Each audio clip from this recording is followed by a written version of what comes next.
ni ng'ani biro wuoyo kodu William ero uru kamano. Jowa mani ka wadok kacha wan gi wechewa mag nyasi mar Jaramogi. Ero kamano. Ero kamano.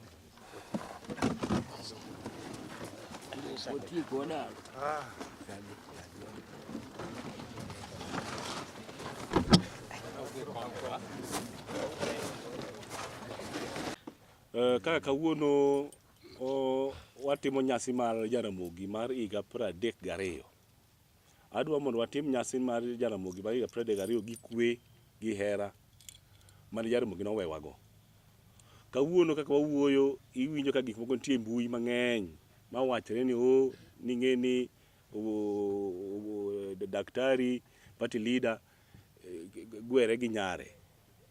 Mano gima onge dala kae manyalo nyisu maler ahinya kaka wuod Jaramogi. An gima ng'e ni Jaramogi ka nowewa gi hera, kendo Raila ka nokawo gino kuom Jaramogi embe nyowewa gi hera. To adwa nyiso maber kawuono ni Raila kama oywe nyocha ohero owadgi ma daktari kabisa, kendo ne gichalo rude kaka daktari wacho cha. Ma ok apar ni doher ni gima chalo ma ji wicho wach mang'eny ni debed ni gima timre adiere piny ka. To adwa nyiso maber ni oburu ok ne nyal gombo ne tho owadgi. To mokwongo oburu bende ne en ng'ama noikre ni mondo obed party leader, ne en gima nopoyi. To adwa mondo gino dhi ni gimoro komiyi kopoyi nyaka yamo moro gi ndek moko nyaka timre. To adwaro ni mondo wamiuru oburu jing'o kendo wakawuru lo waketu e tiende nikech okonyowa gima duong' ahinya mane nyalo buoth e badwa. Ung'e gima notimre ka Raila owuok ka Jaramogi notho, ung'e gima notimore. Ne gima nobuodho kumbo bomiwa tabu kabisa. Koro adwaro ni mondo gino ng'ere ni wan kaka jok Oginga waneno gi kwe kendo waherore, onge wach moro amora matimre. Joluo ohore mos nikech oburu makro kama duong'. Kik wabed ni wan wadak kelo wich mang'eny e dala ma joka Jaramogi ka. Dala mar Jaramogi ni e the uniting factor mar Luo community and Luo face. I feel ni let us humble ourselves mondo wamiuru oburu Oginga time mondo stabilize, mondo settle down, mondo spear ahead mondo otiek legacy ma Raila nochako. Eru kamano. Wan joka wuor, wan nyikwa wuor nyakochia. Kendo Nyasaye ochako duokonwa hera maduong' bomiyowa ni daktari Senator Oburu Oginga ema kendo koro en party leader mar ODM. ODM ni en party ma jakom Raila Odinga oloso gi kisungu wacho ni with blood and sweat. Moloso go ODM. Ba ODM koro en the biggest party maduong' matamre gi nono ok mana Kenya ka kata mana Afrika. Koro wagombo ni Nyasaye mang'iyowa gi wang' maberno omed ng'iyowa joka wuo, omed ng'iyowa jo Sakwa, omed ng'iyowa joluo nikech party ni ok ma joluo kende, omed ng'iyowa jo Kenya nikech kuma wadwa dhiye gi party ni Nyasaye emong'eyo. To wawacho ni kaka waduoko ne Nyasaye erokamano no, wan kaka joka wuor, wan kaka jo Sakwa, joka Roche, wan kaka jok mong'eyo ber mar dak kanyachiel. Wakwayo nyiroche, nyithiwa manoko kucha. Wakwayo nyikwa Jaramogi, nyithi Jaramogi, ng'ata manoko kucha. Ni dhoka Jaramogi kaeri koro wayawo rangaye maduong' moingo kaka noyawe. Ni ka nitie gimoro miparo ni chando chunyi, Nyaroche duga dala ka. Jakawuru duga dala ka. Mondo wawache dala ka waloro rangach kata wayawo rangach. Nikech wan bere mwadwaro, achiele mwadwaro. Ka waloso maber kaeri, to Kenya bowinjo maber. Ka walose gi ng'uono, Afrika bowinjo maber. Nyasaye manomiyo joka wuor gi jo Sakwa Jaramogi bochako nuoyonwa kendo miyowa jakom Raila Odinga. Ba kendo sani ochako miyowa nyathi Jaramogi maduong' kache miluongo ni daktari Oburu Oginga. Ong'eyo gimotimo gi dalani. Wan marwa kaka joka wuor en mana duoko ne Nyasaye erokamano maduong'. To wan kaka jo Kenya wawacho ni trust us, we shall reach Canaan. Nikech gima ne Jaramogi ochako, the doyen of multi-party politics, ba jakom okawo, bakoro sani jakom kendo chako wene daktari, waduok ne mana Nyasaye erokamano, kacha wabochope, waluw mana daktari.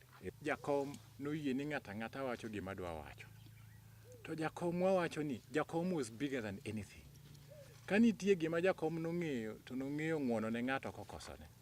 Koro ng'ata ng'ata manoko kucha, wan waonge gi faction ariyo. Kawuor wan nyithi kendo nyikwa nyako chia miluongo ni awuor. Koro wan mana gi wich adi? Achiel. Onge wich ariyo ma wan go. That is a perception. To wawacho ni wahombo jofwambo gi keyo. Ni kapok uketo pichago, to biure dala kaeri nikech dala ni to waherre yajo kama. To bende wachak wayawe. Ni ka nitie gima gido nyathi moro kata gido ng'ato nono, to biya dala ka. Erokamano. Cardinal John Awala Wasowa manyakwar Jaramogi Oginga Odinga to wuod Dr. Oginga ka e gweng'wa kende dalawa kwayo jadalawa ng'at miluongo ni Jakawuor, ibed mama, ibed nyako, ibed wuoyi, iduogi e dala ka mondo wapor wach weche mwawinjo oko ka jolendo gilando kata wachonwa buogowa be kuma giaye gi kuma gidhiye buogowa wan wakia. Koro weche magwere koni gi koni kata dwaro telo, wan telo go to wang'e ni mago onge kuma kilasa gi hika gi onge kuma be dwaro telo adhiye, wadwaro kwe. Koro jodwar telo go gibi mondo gichak gi e grassroot kama nene ang'e nabiro wacho to jomoko to welo. Wach mar ODM oburo chako dalani. Kilaro Ford Kenya, Raila jolaro Ford Kenya gi wuod jalcha. Gik mwatimo dongo to thuolo onge nikech direction idundi mana ka dereba miriembo ni miyo ng'at madibedi ni chiegni kod dalaka bi dalaka kikoth dhano madwa dongo dhi mbele mondo chieng' moro ibendi yud kari. Weche ng'eny ma nyalo wacho to kanyalo wacho nikech ang'eyo ni ok ni lichna. Ana wacho ga wach kata ichiko bunde ni. To en mana na wacho ni mondo ukawwa machiegni mondo jodalawa oduogi. Wawach ka. So, members of the fourth estate, as you are the larger family of the Jaramogi Oginga Odinga, I just want them to do a very quick introduction so that you know who they are. And kwa full red wap kataraila kada wuma yo kamano mondo gingejo manitire wachagi tung kache agiro dingo tara an maka dindo ya an wari gidokko an albato jonyo an wuri dokko Jaramogi an wari girayo jono dingo ngom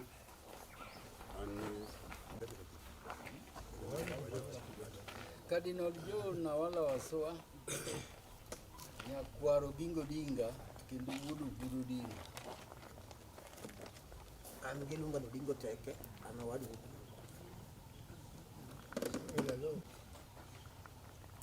Chinga Juma an wuod Jaramogi an wadu buro ya elo mungi buro en baba na Oginga en kwara King Semie Simo, please. Joseph Megaya Dor